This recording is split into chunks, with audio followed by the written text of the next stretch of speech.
Hello everyone, welcome to my review of Transformers Prime First Edition Deluxe Class Starscream. The only Starscream that I wanted because of the fact that this guy looks more accurate to Starscream than the Voyager class figure did, and also, you know, he doesn't come with some stupid big weapon that I absolutely despise. And also, Happy New Year, people, because this is the first review of 2026. At least that is how it's planned. So, let's hope the plan comes to fruition, unlike certain other plans that I have made, because of the fact that I had to change some stuff. Yeah, the MCU reviews I'm talking about. Shadow, don't lick my hand. But anyway, Starscream was a fantastic character on the Transformers Prime show. Big fan of how they handled him.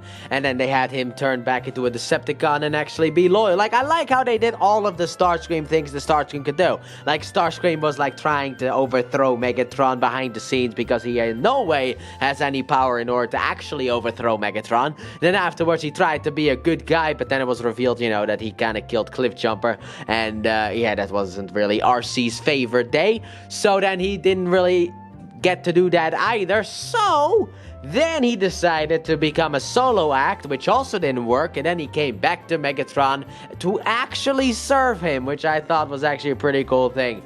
So then let's take a closer look at good old Starscream from First Edition right here. And yeah, he looks pretty good. Also, little thing, this red here, I did that. I think I did this red, actually. I took like a marker and just like colored it red. Same with the weapons, just so you know.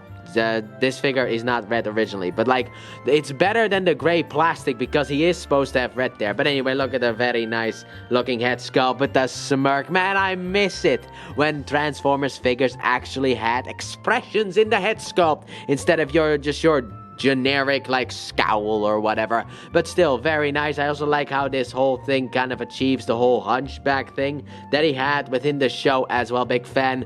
Still has a face inside of his chest. That's what I thought when I was a kid. Kind of like a bug face in his chest. You got the nice Autobot symbol right there. You got the nice red hair on either side. And then afterwards, you got the long arms that he also had with some blue on them. Very nice. Some red down here on the legs. And also he has his stilettos that he had in the actual show, which I don't hate for Starscream. I'll be honest here. But on a Starscream figure, sometimes that means that it's a little bit difficult to get the boy standing. And this is what he looks like from the back, and outside of this little thing here, not necessarily too much give. Also the, you know, the nose cone, obviously, but he doesn't really have much kibble necessarily overall for a deluxe class figure. He's actually pretty good. I'm a big fan of him, outside of, you know, getting him to stand, which sometimes can be a little bit annoying. But overall, he's a very, very good figure. So let's move him out of the way so that we can look at the weapons. And he comes with basically, you know, a set of 3 missiles that he actually used in the show as well. He used these missiles in the show in order to, well, I think actually he had the 1 missile. He did not have the triple missile. So that must have been changed from the original concept art design to the actual design in Transformers Prime. And if you want to, you can obviously just plop this straight on the arms. This little tabby here goes into the slot in there. So you just want to take this and basically just slide it on. And there you go. Now he has his weaponry right there. Very nice looking indeed. Just like he always did on the show, outside of the fact that, like I said, I think he actually had 1. Now I'm starting to confuse myself, even though I'm 100% convinced he had 1 in the show. But whatever, doesn't matter. The other 4 like missiles were a little bit too expensive for the budget, I guess, because that was the one problem that Prime always ran into, that being budget. They always went over budget apparently, but I don't care. They gave us a fantastic show. So then, speaking of which, the articulation segment. So the head can technically rotate, but it's on a weird thing because it's on an angle. So you can actually get some left and right action, but like if you go a little bit too far, he has to kind of look up in that sense. Also, you get up and down as well. Now, kind of a little head tilt as well. Then afterwards, the arms can go all the way around. Also, the wings can move however you want. Let's go over those first. So basically, there are 2 joints in here that you can use in order to get the wings to do whatever basically you want, if there is something you want the wings to do. But you can kind of get them out of the way in order for the arm to go fully around. You get in and out. You have a really up high swivel up there, elbow bent, hand can go in and out as well if you want to. No, sadly enough, no rotation though. The waist has a rotation, but it's for transformation, and yeah, while he has 1, it looks a bit weird if you use it. Oh god, he's gonna be cut in half. The legs can go forward, they can go back, they can go in and out. You have little swivel action up here, and then also a knee bend as well. This thing can move as well, and then obviously the feet can go forward and the heel can go forward and back as well, which is needed in order to get this big boy to stand up, because of the fact that can sometimes be a little bit annoying. Speaking of which, that's what I have to do now. So now I just have to basically just adjust everything here in order to get him to stand perfectly fine. There we go, he's standing again, and the wing is a little bit off, but whatever, doesn't necessarily matter. But overall, I like all of the articulation that he has, but I do kind of wish he had some more. But I also understand why there is no certain articulation, because, you know, transformation, all that stuff. So then, with all of that out of the way, let's move him a little bit more backwards so we can get into size comparison. But first, before we get into the main size comparisons, I did want to show off this size comparison. Here he is next to his best friend and potentially also lover, as some Transformers fans have dubbed it, Knockout. Yes, these two are always fantastic together, especially after the death of R.I.P. the boy. But still, after that, Starscream and Knockout were a fantastic duo on screen. You love it when they are together on screen, especially in the later seasons. They are fantastic together. So then let's get Knockout out of here. Here we got him next to Megatron, and man, does this look good. Already did a review of that figure. Obviously, it is the knockoff, third party, whatever you want to call it. To be honest, I don't really see a difference. I'm just gonna be honest here. I don't really see a difference between knockoff and third party when they use actual designs from the show. It's like, come on, man. You don't have a lot of, like, quality things behind it, so you might as well be a knockoff, I guess. But still, this is basically an upscale. But then also, this company that made this idiot, made the erected figure, which is not an upscale. That is just a completely new figure, so I have no idea if this counts as a third party or knockoff, so I don't care. But anyway, here he is next to Megatron, looking very nice. I love this Megatron figure, big fan. So let's get him out of here and let's bring in the favorites. So then here we got Starscream next to Shockwave and Soundwave. Very nice looking. I love the fact that this show has a Shockwave and Soundwave, because of the fact that, sadly enough, this show never really had an Iron Knight, Sideswipe, or Jazz. So yeah, that's a little bit difficult. But they did have Shockwave and Soundwave, so at least I can be happy on the Decepticon side. So let's get them out of here. Pull you in closer and let's get into that transformation. So let's get Starscream transformed. So what you want to start off with is you want to rotate the arm so that this whole piece here is aligned, and then on this slider here, slide the arm up. So just rotate the arm sideways and then slide the arm up like so. Fold in the hand as you normally do, and if this is wrong, we'll deal with it later. So there you go. Afterwards, what you want to do is you want to come here to this back section. Actually, you want to lift up the neck piece here, and then you come to the back section, which will allow you to basically untangle this whole thing. Fold the head in, then rotate this whole thing and straighten it out and rotate it up. Then take the tail fin and rotate it together and rotate around the little thruster thingy like so. After that, what you want to do is you want to take the arms and rotate them so that these two pieces are sitting basically at the top, like so. But you still kind of want to keep them a bit separate, because we're going to basically need to shove this whole thing in between, because on the side here, you got two tabs that are going to slide into that slot right there and that slot right there.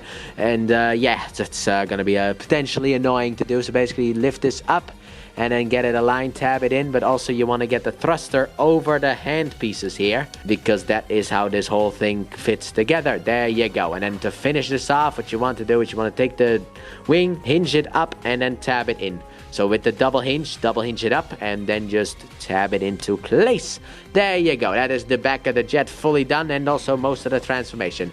With the knee pad, or the knee things here, knee spikes, rotate them down, rotate around the waist. And then afterwards, what you want to do is you basically want to take the feet, fold them in, fold in the feet, and then take this crotch piece, untab it from back here, rotate this whole thing around, and then these two tabs here are going to slide into the two slots right there.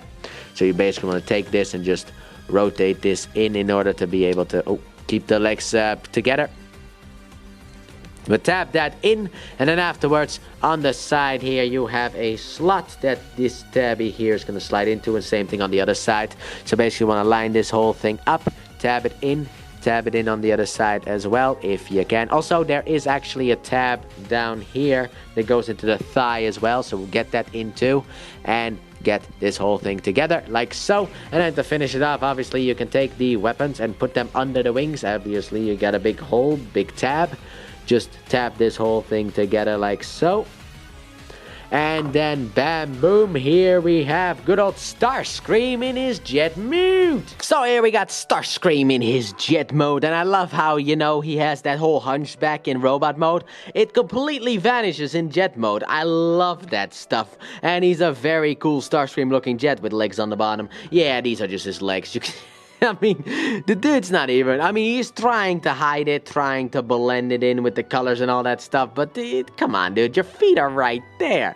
But to be honest, these are usually how the jet formers go, unless the actual things can fully interact with the jet. Kind of like Slingshot from Transformers Age of the Primes. With this kind of stuff, yeah, you're not really gonna be the best off, you know? I mean, it's still better than Silverbolt, you know, because he still looks better. Also, these things can be detached, obviously, but I'll keep them on. But anyway, let me just take this off so we can look at the side details here. Let me look at the side details here. Love the red here, red stripe there. Anyway, now we can put you back on right here.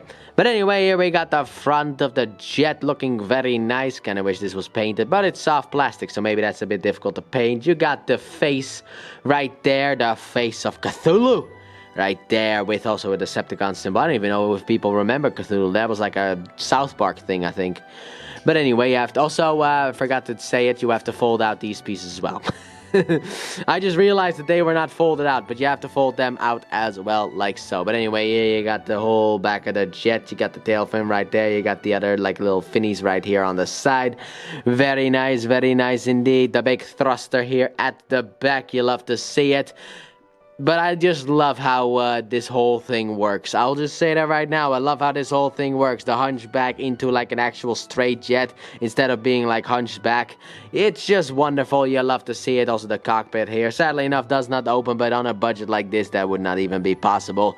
But still, just a little thing I thought I'd mention. But overall, he's a very nice looking jet. And the weapons can, I mean, technically you can actually have the weapons, if you fold this up, still attached back here if you want to. You know, you can still fold this up and attach the weapons back here.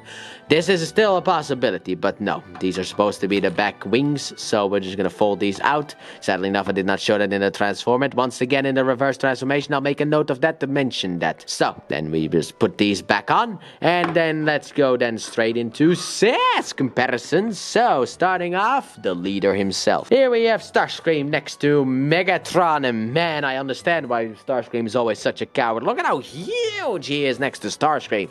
My goodness, understandable. I mean, if this thing was chasing me down, I'd be just like basically just pissing myself. I'll be honest here. If that thing was chasing me down, I'd be pissing myself right there, okay? A tiny little jet, but still looks very good. So let's bring in the rest, which I learned in my Shockwave review that I probably should have done that from the get-go. So then here we go. We got everyone together except obviously the main two, but here they all are together. You love to see it, man. I love my Transformers Prime collection so much, even though Dreadwing is basically living on his last leg, if you really want to count it. But outside of that, I love this stuff together. So let's get them all out of here for Knight Rider once again. So here we got Starscream next to Kid from Knight Rider, looking really cool as well. Very small as well. So then the final ones. So here we got Starscream next to Soundwave and Shockwave. You love to see them all together. It is absolutely beautiful. So let's get them out of here. Pull you in closer and let's get into that reverse transformation. So let's get Starscream back into his robot mode. So what you want to start off with is obviously take off the missiles and put them off to the side.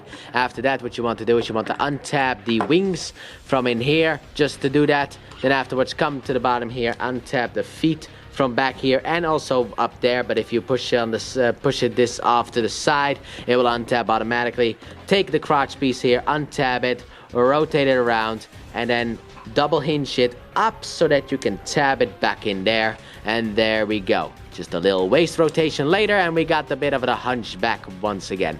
Fold out the feet as well, but we'll adjust that obviously as we get to robot mode because it's obviously wrong. And finally, fold these up as well. Also, what I forgot to show off in the first one, for the people who only watch the Transformed videos, these things were like this. You're supposed to fold them out for jet mode. But anyway, fold them up. Then afterwards, you can basically take the arms and untap them, and that will untap this whole piece here, so you can rotate that down. Then afterwards, rotate the wings, double hinge them off to the back like so. Then afterwards, we can take the arms and rotate them out like so. Rotate them off to the side like so. Pull on them so that the the silver piece is all the way at the top. Obviously, to fully extend them like so. Fold out the hand like this. Call it a day for now. Then afterwards, what you want to do, open up this back section, fold out the head, rotate the camera up a bit because he's getting a bit taller. Also, what you can do, split the tail fin right here, if I can actually get in between there. There you go. Split this thing, rotate it all the way out. Also, rotate the thruster down and rotate it around like so. Then afterwards, you want to basically come here, and there are two tabs that will form right under his neck, and they are going to slot into the back here. So slot that in and then fold this over to lock that whole thing into place. Then afterwards, you got this tab right here that goes into that slot right there. So just tab that in. Also make sure these things are fully folded out. And there you go. And then afterwards, get these wings adjusted once again, and then just stand him up. Figure out a way to pull that one off, because sometimes these feet, while they look pretty good for a Starscream, they can be annoying. Also attach the missiles, obviously. And then after a wee bit of fiddle here, we have Starscream back into his robotic mute. So, first edition Starscream, I love you. I think you're absolutely fantastic overall. Like, while there are problems, like, for example, lack of articulation, which was not the main focus of the designers back in the day, so I can't really fault them for that. I overall think that this thing turned out very fantastically, and also the fact that it is so much better than the actual Voyager class figure, which I don't own, and I don't know if I'm ever gonna own that idiot, because I got this guy. Why would I need the lesser version, obviously? But overall, I think that this guy is great. And to be honest, this whole design, no matter what pose you put him in, he always looks like a bit of a diva, which I find funny as well. And he's actually pretty tall for an actual deluxe class figure, as I think I showed in robot mode during the size comparison next to Knockout. Because yes, this guy is absolutely very tall for a deluxe class figure. He's not necessarily Voyager, but he can reach that height potentially. You know, if he tiptoes, he might be able to be Voyager height. But overall, I think that this guy is great. But do I recommend him? I'm gonna say what I always say for these older figures. For deluxe class price point, absolutely I recommend him. And I know that back in the day, deluxe class meant like 20 bucks, and now it's 30. Doesn't matter. I would still recommend this idiot for deluxe class price point. So that has been my review of Transformers Prime First Edition Deluxe Class Starscream. Thanks for watching. Don't forget to like, subscribe, and turn on that bell, and comment your thoughts on this figure. And please check out my Let's Play channel, linked in the description and at the end of the video. I upload 3 videos every day of different games, but mainly Pokemon. And I'll see you guys in the next review. Bye!